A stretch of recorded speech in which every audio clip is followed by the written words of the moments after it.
Everything that could go wrong went wrong. And I was mad. I was so mad. And my world was so small, especially in that hospital room. I mean, everything that mattered to me was a problem. And so it just really felt like God was saying, I want you to feel what it feels like to almost not have this, not in a mean way, but just in a way that I would maybe understand more of the gravity of it.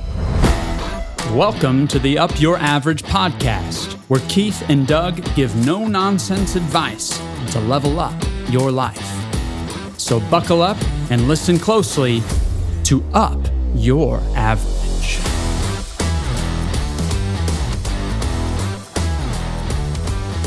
All right, Douglas, here we are. Here we are. What do we call this weekend in Carmel? Oh, this is Artemabilia. I think that's how you say it. And one of my favorite car show stories belongs to my son, Warner. We were cruising somewhere in Noblesville, and Noblesville has this real cute little downtown square. And we were cruising through, heading home, and they were having a car show there. And at the time, I was driving a really sweet 1999 Chevy Suburban. You remember that one? Yeah, I do. I mean, it was sweet, but it was old. Yeah. And Warner says from the back seats, "Hey, Dad, we should probably pull over and put the hood up. There's going to be some people who want to see this thing." And so Artemabilia, if you're watching and you're within driving distance, it is worth the trip, in my opinion. But I like cars. I like people. But it's like a real high-end car show. So it's like the stuff that you dreamt about as a little kid, like Audi R8s and Lamborghinis and Ferraris and, cash out your 401k type cars. So It'll be fun. Yeah, I'll be walking around at some point. Yeah, and bring a chair, use our yard here at Gimbal, sit on the Adirondacks, make yourself at home, and have fun. We are fortunate today, Doug, to have my friend Leah DeBaun with us. And Leah is cool. And so we have been working on the theme for a couple weeks now, and I think we're going to go on for 2 or 3 weeks. But the idea is the smaller your world is, the bigger your problems are. And the bigger your world, the smaller your problems. And I brought a mirror, because you can look in a mirror and just stare at yourself, and all of a sudden your problems expand. And so for me, it would have been 17-year-old Keith, which I'm sure you would never believe this happened, looked in the mirror and noticed that these bangs were just working their way backwards. And that made me think that my world is coming to an end. Like, how could this happen to 17-year-old me? And it never occurred to me that 64-year-old Keith would just be average. Like, my hairstyle would be average at that point. But at that time, it made me think that was the world. And so that's part of what we've been doing here, Leah. And then the globe is, the more you look at the globe rather than the mirror, then the bigger your world is, because you can perceive things better than if you keep looking in the mirror. And so one of the places I found on here, believe it or not, Leah was familiar with it. You want to tell them what country that was? Yeah, so Ghana. I told you I had Ghana. Burkina Faso. Burkina. How many? Raise your hand out there. How many of you know Burkina Faso? Hakuna Matata. It's teeny. It's a little one. Okay, I don't know it. I mean, I know it from Keith mentioning it a couple weeks ago. The capital city is Ouagadougou.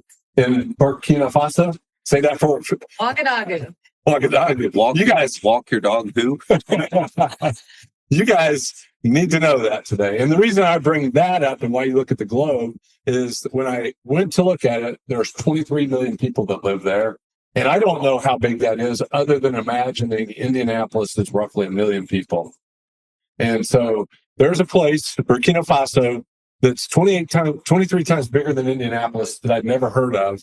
And the average person there lives on the equivalent of $2,800 US a year, which I can't even, like, their problems are so much bigger than mine. By just knowing it's on the planet, what I did is I expanded my world. And so I have watched you with great joy expand your world over the years, and I wanted to talk about that a little bit. But before that, we're kicking off a new thing here today. We're going to give our guests a gift today. Oh, nice. This is world famous M.A. Hadley piggy bank. What do you think? I love it. Which is a cool pottery Is that even the right thing to say? Yeah. I don't know. Are you allowed to put those words together? Cool and pottery. Oh, well, that's definitely the case. But yeah, this Yeah. M.A. Hadley, they're down in Louisville, and they make this stuff handmade. And our friend Ken once owned the place. And I mean, who owns a pottery? He did. But anyway, we just love it. Next time you're in Louisville, you should drop down and say hi to them. Very cool. They sponsor the show. Well, they really don't. But so we got Jack and Kyler. They're sought after here. We got a gift for them, and we've got Taylor here. And I'd say Taylor Long has been top 50 people ever in my circle. Like, he's just one of the coolest 50 people I've ever met. So it's kind of fun having him here live. But here's what I want to start out with today. The traps that we get into, the mind traps, can make our world smaller, right? And for some reason, when you guys got married, did you live in an apartment? What did you live in when you got married? When we got married, yes, we lived in a 1-bedroom apartment for a couple of years. 1 bedroom, 2 years. Why would anybody ever do that? Beats me. We moved in with my parents after that. Wow. It got even smaller. Okay. And then this is the part that makes you, I don't know anybody else that did the next part. Talk to us about what happened after you lived with your parents. So we were living with my parents. They were generous enough to let us live there and save for a down payment on a house, hopefully. We weren't really sure what we were going to do, but they've always just had this open door policy, which is great. And one night we're sitting around the kitchen table with my parents, and my dad goes, "We should build a tiny house."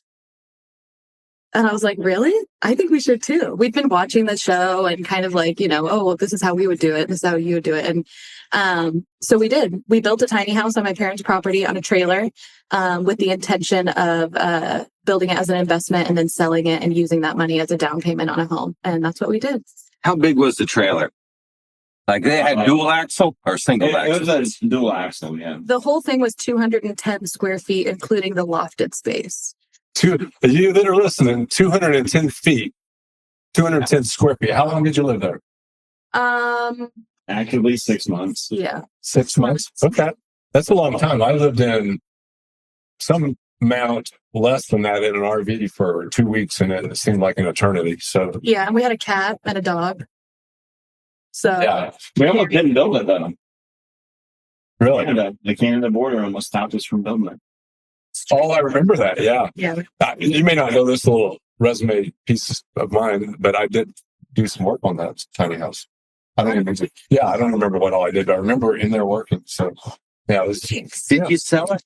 Yeah, we sold it, and the guy who bought it lives in San Francisco, and so he hired. There's a company you can hire to come pick it up. They have like a big truck, and we have footage of them drive. They drove it all the way across the country. Did you make money on it?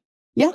Okay. So my dad got his investment back, and then we split the profit, and it was great, and it was a great learning experience. I mean, it was super, super hard and frustrating, but it was fun. Who wants to build a tiny house this weekend? No. so we went from the 1-bedroom apartment with mom and dad, tiny house. Now you moved not into one of the sexy towns around Indianapolis. You moved a little further away. Tell us where you live and how big that is now. We live in LaPel, Indiana, and our house is 1,400 square feet. 1,400. Who could live in that much space? I know. It's not even all usable. I would say there's like 1,000 usable square feet. And now we have 2 dogs, a cat, and 2 children. So That's good. Bunk bed. it is good. So from when you moved into the apartment until right now, how many years has that been? 10. 10 years of choosing to constrain your space, but by doing that, you've expanded your world because you haven't put yourself in significant financial bonds, I'm guessing. And so what seems like you're constraining your world, you may be expanding it, which is a different way of thinking for a lot of people, because it's very tempting to go buy that mansion, get that dream house, right? So tempting. We're building now, as you know, on a couple acres, and I want to move out there before the house is done so bad. Our house seems to be getting smaller every day. Like the door frames are shrinking almost. But it's a very sweet feeling to know that that we made some difficult decisions in order to do this the right way. That's awesome. I love that. I love it. And I do know, because we had 5 kids in an RV, how small space can get very quickly and how that can add to your stresses in life as well. So those of you who are watching, just think you can expand your world by thinking smaller sometimes. And who knows what opportunities and stories that's going to give. I don't know anybody else in my circle that has had a tiny house. How about you, Doug? You? My neighbors build them and sell them. Okay. But I've never asked them details. Now I'm curious. There's a lot of different ways to do it. We did a ton of research, pulled in some people from our world, Big John, you, several other people that did some electric and plumbing and stuff. It's no small feat. Wait, why did you bring Keith in? I don't know. He was a willing. I brought myself in. He tends to exaggerate. Doesn't do any electric or plumbing. Let me throw this. I have, Doug. I have done this also. I've built an airplane. That's true. You have. Yeah, that's true. You have. Leah's dad is building his own airplane, right? And so Let's build things. and so Leah's dad is a hero at the Shreve House. He introduced Warner to flight, and so we think that Leah's dad is just a great man. He's a patient man, and he's an excellent teacher. And so popping rivets on his airplane, they make sense to me. Yeah, I've got a bunch of those little resume things nobody really knows about, but that's a fun thing. Thanks to your family. So now, I think it's 2 weeks ago, I saw the data point that only 12% of Americans who are 30 years old are married and own their own house or have a house. I'm sure they don't own it. Is that high or low? I don't even know. 20 years ago, it's closer to 40 or 50% at 30 years old. Okay. And so, You'd served in 2 world wars by then as well, though. well, the part that concerned me as like a long range person is the idea that we're in a country where the birth rates are going down, marriage rates are going down, and but this whole conversation started from our friend Larry May, and I didn't do my homework in time, but he was, I don't know what his title is right now, was for an organization like Indiana Kids Belong or something like that.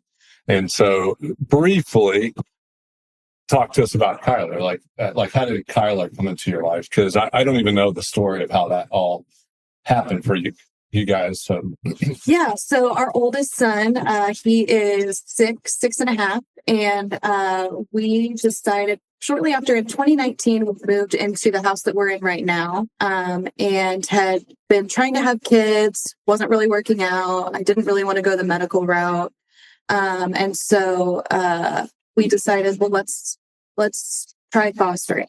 I had thought about it in the past. Taylor took a couple more months to get on board, but eventually I won him over.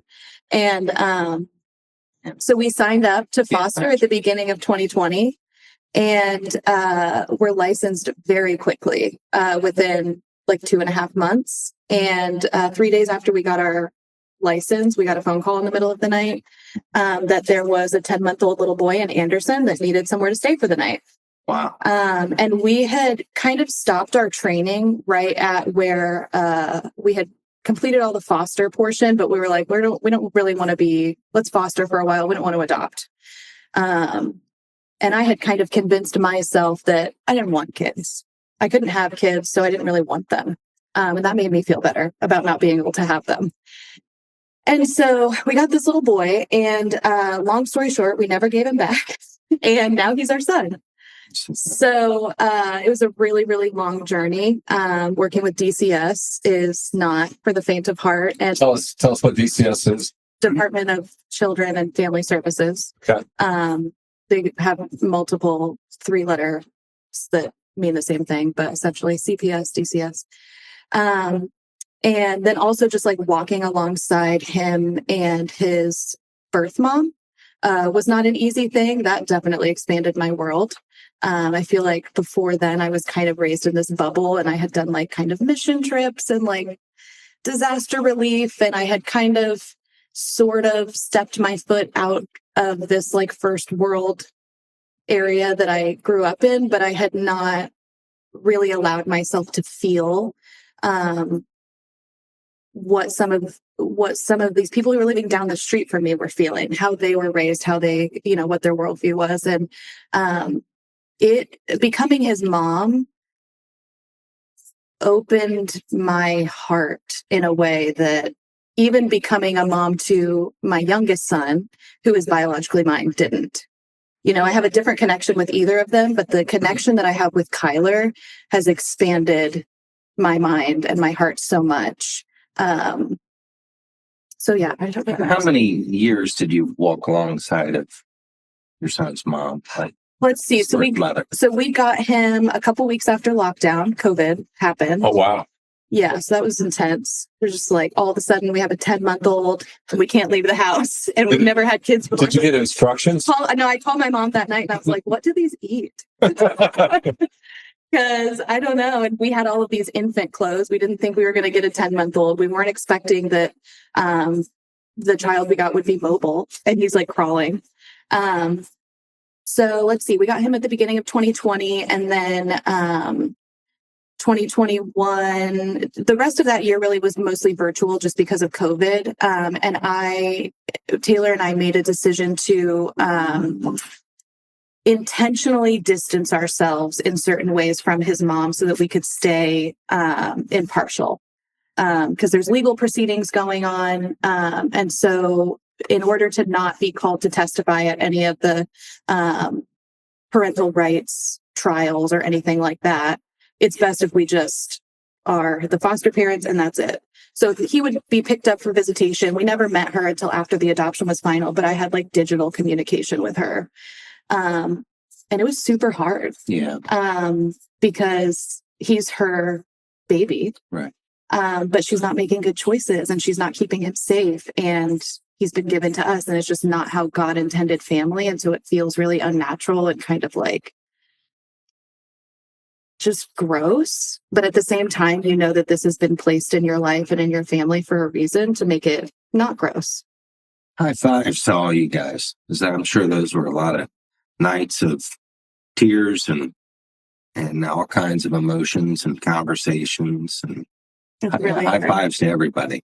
It's hard. I'll even shout out a high five to Larry and Tammy May, because they've been cheering this kind of thing on. I've gotten to some of the fundraisers and I'm like, I don't know, like I've mentally worked my way through it. I'm like, I don't know how anybody does that, but it's really cool. They allow the voices to be heard. Right. And so we've got Kyler, and then so what I sense is that there's this ebb and flow of your emotions from a lot of different things. Like moving in with your mom and dad would be an emotional thing. Moving into this tiny house, all these things.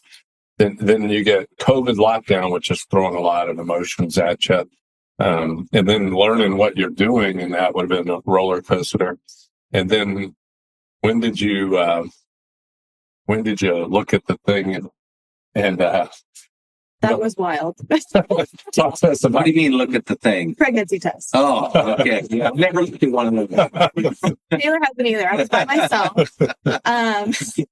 What? So we had Kyler's 2020. So Kyler would have been like 2-ish. He was not adopted, and we were still moving toward reunification. That's always the goal. They like pound that in. Reunification is better. Even if you don't think that they're going to have a perfect home life, it's, the studies show that kids are better off with their birth parents, period. So that was our goal, and that's what we were working toward. And I got pregnant, and I was not happy because like I said, had decided that I didn't want kids, and we were going to give Kyler back. And so I was a little irritated with God that he would allow this to happen to me. Middle name Sarah? No. Okay. So that started a season of my life where, like you said, COVID kind of shrunk my world, everybody's world, I think. And then getting pregnant, I got really, really, really sick. I had hyperemesis. I had COVID and RSV in my 3rd trimester. And then 5.5 weeks before my due date, I was hospitalized and had an emergency C-section, was in the hospital for a week, and Jack was in the NICU for 2 weeks. I didn't get to meet him for 36 hours. It was like everything. They lost my placenta. Everything that could go wrong went wrong. Let's keep moving forward. Yeah. And I was mad. I was so mad. And my world was so small, especially in that hospital room. I mean, everything that mattered to me was a problem. You know, I at this point, we had planned on keeping Kyler. When I got pregnant, we spent a lot of time in prayer and just talking about, okay, so God's given us this child. Maybe he's also trying to give us this other child. We're not really sure what that looks like, but it really feels like we're supposed to be parents at this point. And we were at a point in the reunification adoption sort of space where they were saying, okay, his mom is not improving. Either you guys are going to start the adoption process or we're going to move him to an adoptive home. And so right before I got pregnant, we went on a vacation, and just Taylor and I. And before we left for that vacation, Kyler was going to go to a visitation with his mom. And if it went well, he wasn't going to come back. Right. So I remember that weekend, we went to a bunch of parks. We met up with Taylor's parents. We met up with my parents and my brother, and like everybody kind of said their goodbyes, but like maybe not. And that was so hard. And then I got pregnant. And so it just really felt like God was saying, you know, like, I want you to feel what it feels like to almost not have this, not in a mean way, but just in a way that I would maybe understand more of the gravity of it. And so we came, go ahead. What would be your message to someone who's at that place this weekend where they might take the foster kid to the park to see his mom, and that might be it? What would you tell them today based on what you know now? Hug them really hard and pray. Yeah. And there's other practical things you can do. Like, you can try to stay in contact, but like there's so many different variables that can make that not possible. But honestly, prayer is really like one of the only ways that I feel like I can cope with the foster care system, but also kids in general, just anything out of your control. And kids are very much out of your control, like no matter where they come from. I love that God can touch hearts. He can go through walls, go through counties, just like that. And so I think prayer only makes sense. Yeah. Absolutely. The only way you could have communication with them. Mm-hmm. Mm-hmm. So we're at the park. Yeah. We're saying goodbye. And then spring forward for us. What happens then? Yeah. So we get back from vacation. I get pregnant. We pray a lot and decide, okay, I think we're going to keep him, which is like kind of a crazy conversation to have, right? It's like, he's not a dog. But it's like, are we going to keep him or are we not? I mean, it's not a common conversation that people have, you know, unless they're talking about a dog. This is kind of an irrevocable decision, though. Right? Yeah. Like, once you say I do, it's like, right. Okay. And you're dealing with this child who, like, you feel almost more of a responsibility for, because I always felt this connection with his mom that, like, me and her are the only two people who know what it's like to be Kyler's mom. Wow. And so I felt this just level of like grace and love toward her that I have not felt toward anyone else ever. And I don't know that I would be able to apply that to anyone else. But she passed away last fall from an overdose. And that shook me more than I thought it would for him. Because I thought, you know, things aren't good now. She can't do it now.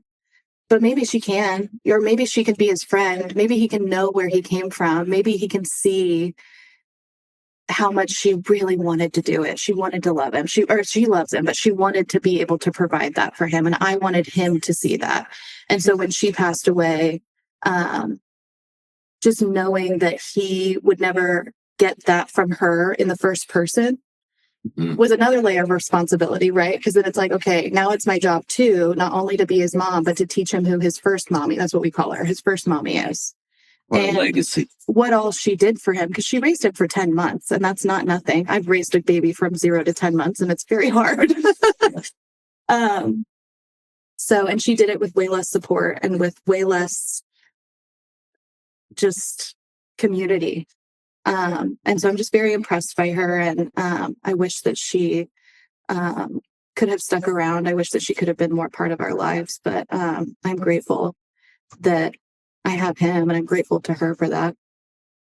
I've had these, and I ponder a lot of stuff, but one of them was like if you grew up in a dysfunctional house, for example, you could have a bad attitude towards the people that were leading that situation. But one of the things that occurred to me a few years ago was whoever the parents were, most likely they did the very best they could at that time with what they knew. And to give somebody grace to that situation takes a little bit of stepping back and thinking about what got them to where they were. And it's really hard to know, I think. It's really a hard thing to know, but just giving people that much space is a big deal. It's amazing how many people, when I talk about our experience with the foster care system and specifically with Kyler, it's amazing how many people will say something negative about her and think that that's just, they don't understand that she aged out of the foster care system. She never had a mom. Yeah. Well, I can't imagine being a mom without my mom. I almost lost my mom in 2019 to cancer. And I think all the time about like, oh my gosh, what would have happened? I mean, I don't know that we would have either of our boys.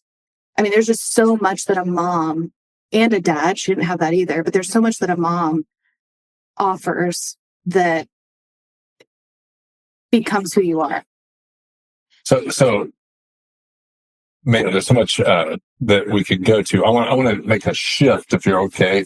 Let me grab something off my bookshelf here. But I've mentioned this in a number of our podcasts, How to Stop Worrying and Start Living.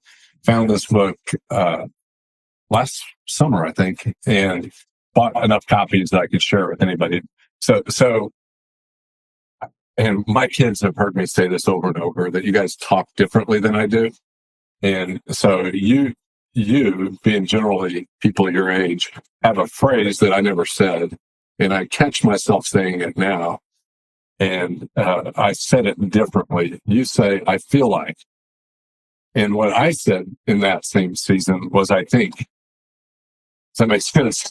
And so it kind of helps me think differently about younger people, because you've kind of been mentored to feel more than to think about things. I'm not saying that judgmentally. I'm just saying. I agree. And so you told me you were willing to talk a little bit. We don't have a ton of time to talk today. I bet we could go into overtime a little bit. Okay. Anything? Well, we're just going to.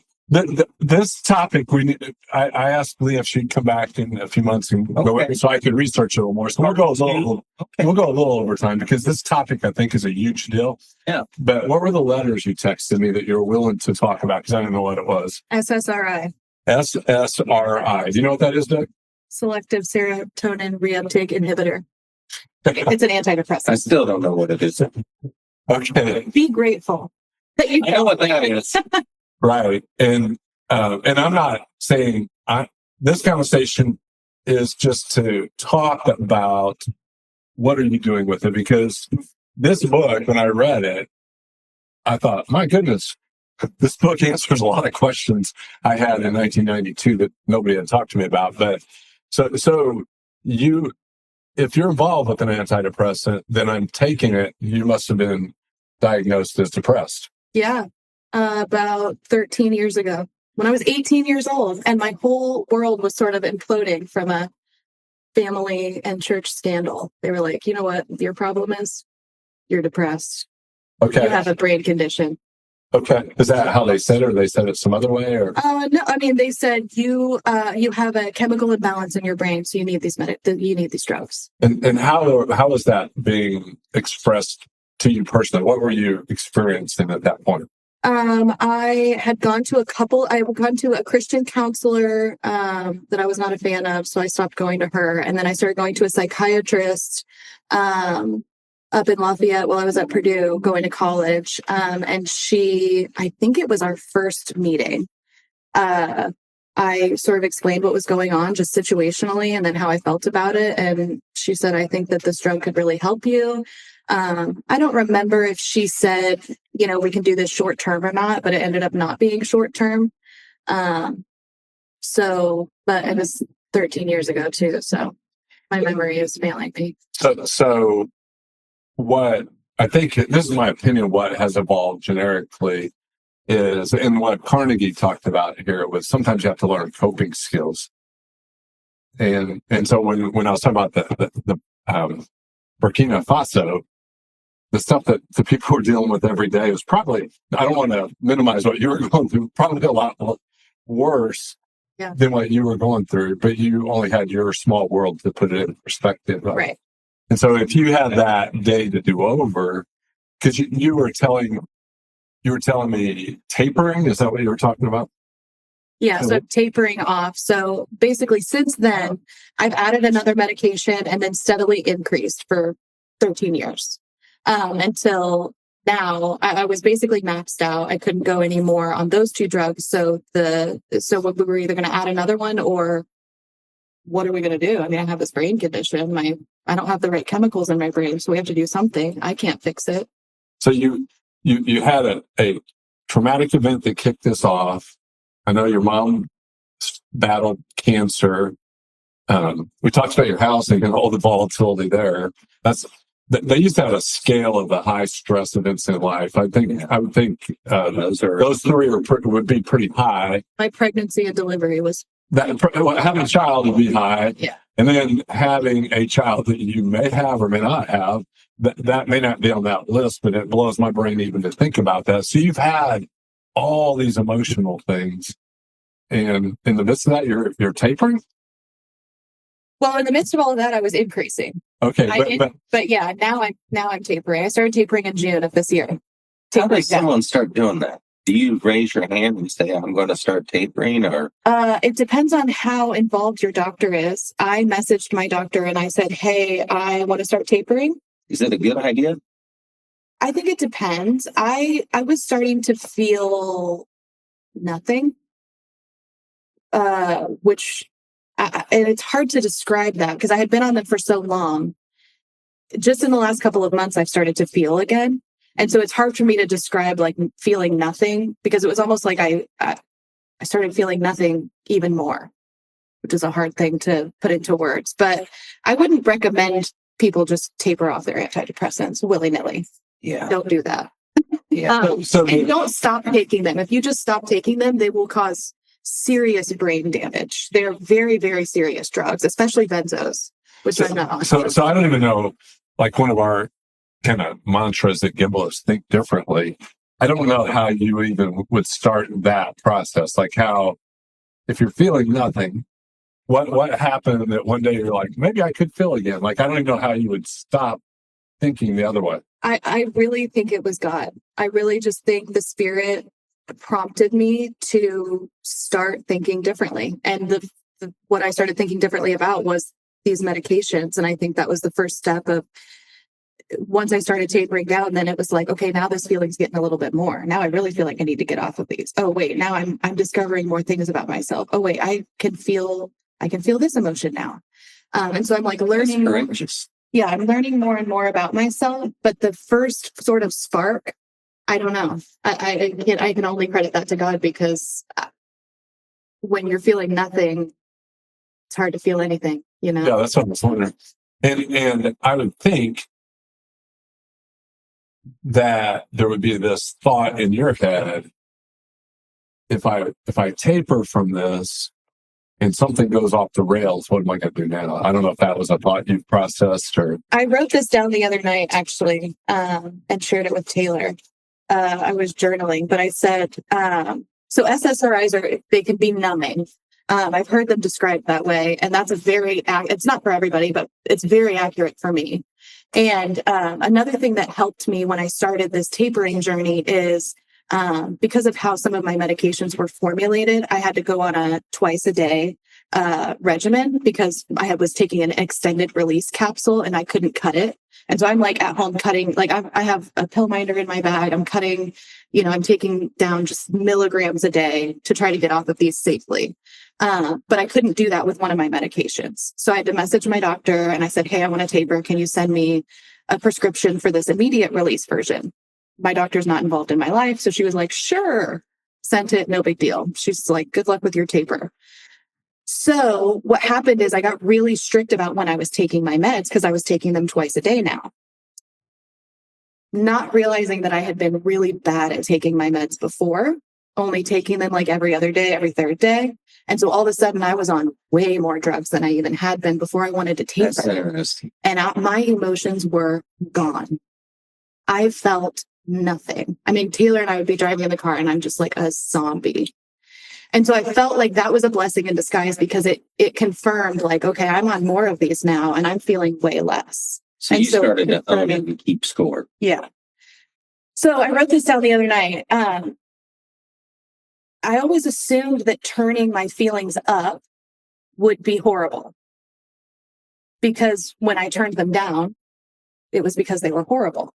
But it's almost like in the last 13 years, someone has changed the channel. And so I'm turning them up and it's good. And I wrote, it's not that my feelings have only increased, they've expanded.